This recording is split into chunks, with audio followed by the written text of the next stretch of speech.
And so what treatment are you having at the moment? I'm having chemotherapy. Initially I started weekly sessions and now it's every 2 weeks. And how are you coping this time with that? Not too bad. Yeah. So if it does come down to cost, do you think that that really in all of this money shouldn't matter, that it's about lives? Is that the message that you want to deliver to the federal government? Of course it is, definitely, because they're putting out all this advertising, you know, and people are raising money and all this awareness for breast cancer, and, you know, so many people are working towards a better future for women with breast cancer and early detection. But if there's a test there that they can pick up the slightest, you know, anything, why do we get denied to be able to have it? And you're not suggesting that every woman who's diagnosed with breast cancer should have a PET scan? Well, it doesn't always come back to everybody, but in my situation where there was an abnormality there and it was showing that there was something happening, I should have been offered to have this scan. Do you feel you've been robbed? Yes, I do. I do. Of time perhaps with your family? And well, if it works out that way, I would say yes, definitely. And how are your daughters coping? They are very upset, very upset. They try not to show it to me, but initially they were very, very angry. Mm. So if you could say something to the federal government, the Federal Minister for Health, what would you say? Well, if it was one of their wives or daughters, would they not like to have the best treatment possible? I'm sure they would. There wouldn't be any hesitation.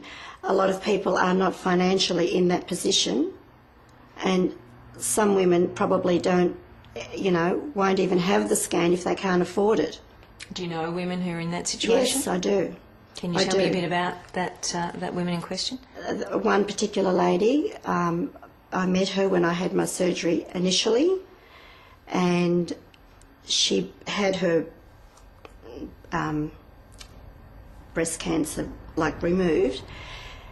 Hers came back almost the same time as mine came back. In the meantime, her marriage was over, and I mentioned to her to go and have a PET scan. When she approached her doctor, she definitely said no because of the cost involved.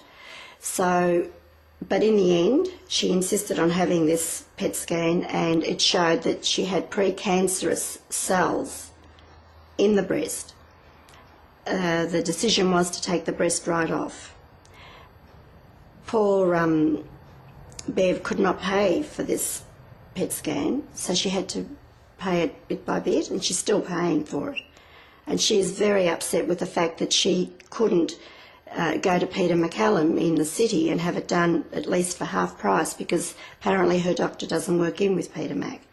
But I know she's finding it very hard because she's just on the pension. So here's someone who's very ill, on her own, raising children, who's having to pay off the scan which actually detected the cancer. That's right.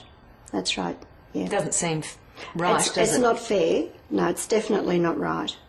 You know, and her doctor knows this, that she's on her own, and, you know, I mean, they can't do anything if the government's not going to accept it. But that's what I mean.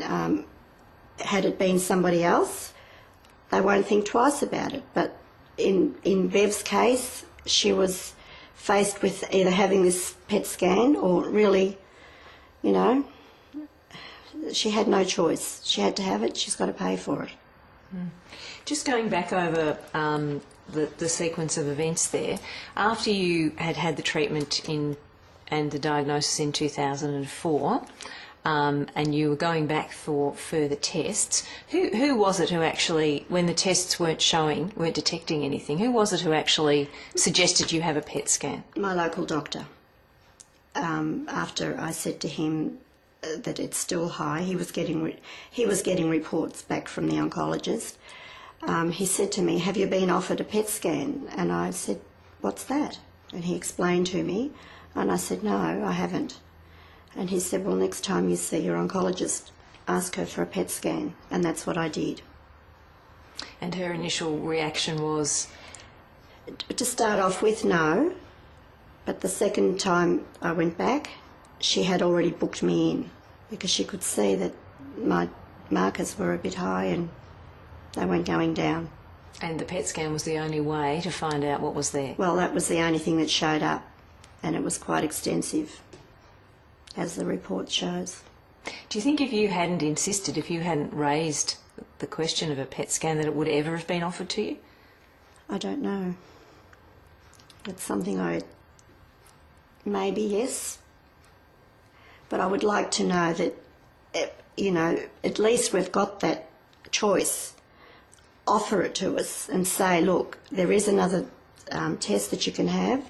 It's going to cost so much, and then leave it up to the patient to make up, their decision. Rather than it being an exclusion policy where only some certain cancer patients qualify and others don't. Well, I feel that's very unfair. Why? What's the difference? What is the difference between lung cancer, bowel cancer, breast cancer? Why? Why are women denied that test? It shouldn't be denied. Do you think there are many other women in the same situation as yourself? Well, I'm sure there is. There must be. If they knew that there's something going on with them and nothing picks it up, you get very frustrated. And you'd like to know that, there's either something there or there isn't. And if that's the only way to find out, well, why deny it to us? Do you think that it also should be covered by private health insurers? Definitely. It should be covered by something, either Medicare or, your private health insurance. We pay enough. Because, as you say, many women would not be able to afford the sheer cost of it. Yes. That's right. So, do you think it's unfair that some people are offered the test for free and others, like yourself, are out of pocket to the tune of hundreds of thousands or hundreds of dollars? Yes, I do.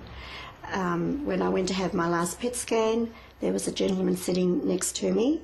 I overheard the conversation with the doctor that was talking to me, and I said, it's just so unfair that, we do have to pay for this. And this man turned around and he said, well, I'm here for a PET scan, and I had bowel cancer previously. There is a spot on my liver now, so I'm here for a PET scan. He said, it's costing me nothing. And I thought, well, what's the difference? Cancer is cancer, whether it's, in the breast or in the bowel, or it's still a deadly disease. It's life-threatening. Why the difference? And he said he wasn't paying for it. And I suppose the anger is there when you hear stories like that. You must be very frustrated. Well, I am. But the fact is that I'm angry because I waited for so long before I actually had it. When if I'd had it earlier on, it was picked up, maybe it wouldn't have got to the stage that it initially got to. I may not be in the same situation today. And it just doesn't seem right that some cancers are excluded Exactly. and others aren't. Exactly. Mm-hmm.